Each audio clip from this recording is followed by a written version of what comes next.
লাইলাতুল কদরে কুকুর কেন চুপ থাকে? কেন তারা বেশি ডাকাডাকি করে না? তারা কি এমন অদ্ভুত দৃশ্য দেখে?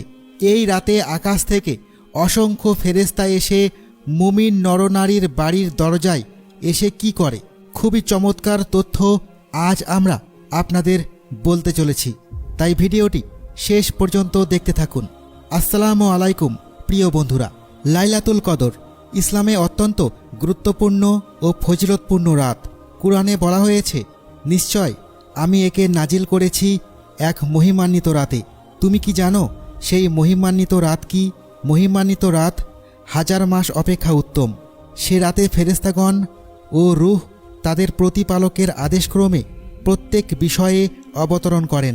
এটি শান্তি যা ফজর উদয় হওয়া পর্যন্ত অব্যাহত থাকে। সূরা আল কদর আয়াত 1-5। হযরত ইবনে আব্বাস রাদিয়াল্লাহু তাআলা আনহু থেকে বর্ণিত, রাসূলুল্লাহ সাল্লাল্লাহু আলাইহি ওয়াসাল্লাম বলেছেন, লাইলাতুল কদরের রাতে ফেরেশতারা সিদরাতুল মুনতাহা থেকে দুনিয়ায় অবতরণ করেন।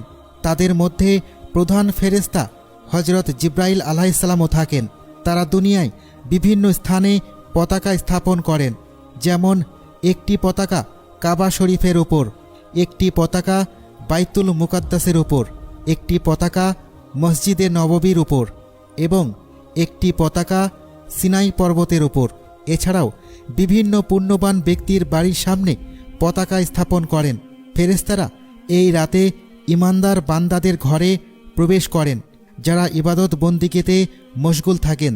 তারা প্রতিটি মুমিন নরনারীর জন্য কল্যাণের দোয়া করেন।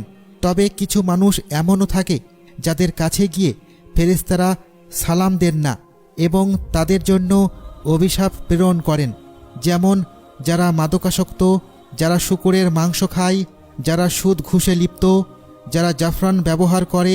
তবে কিছু বর্ণনায় এসেছে যে জাফরানের অপব্যবহার করা হলে ফেরেশতারা তাদের উপর অসন্তুষ্ট হন।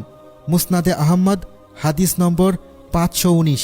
লাইলাতুল কদরের ফজিলত সম্পর্কে হযরত আবু হুরায়রা রাদিয়াল্লাহু তাআলা আনহু বর্ণনা করেন, রাসূলুল্লাহ সাল্লাল্লাহু আলাইহি ওয়াসাল্লাম বলেছেন, যে ব্যক্তি ঈমানের সাথে ও সওয়াবের আশায় লাইলাতুল কদরে ইবাদত করবে, তার পূর্ববর্তী সমস্ত গুনাহ মাফ করে দেওয়া হবে।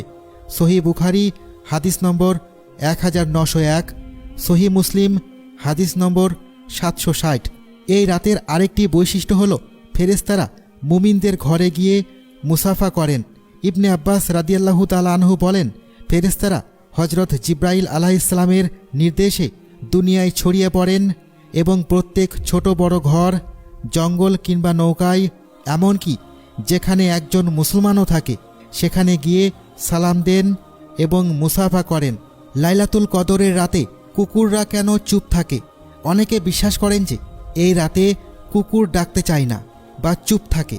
যদিও কুরআন ও সহিহ হাদিসে সরাসরি এই ব্যাপারে কিছু বলা হয়নি, তবে ইসলামিক স্কলাররা কয়েকটি সম্ভাব্য ব্যাখ্যা দিয়েছেন। প্রথমত, ফেরেশতাদের অবতরণ।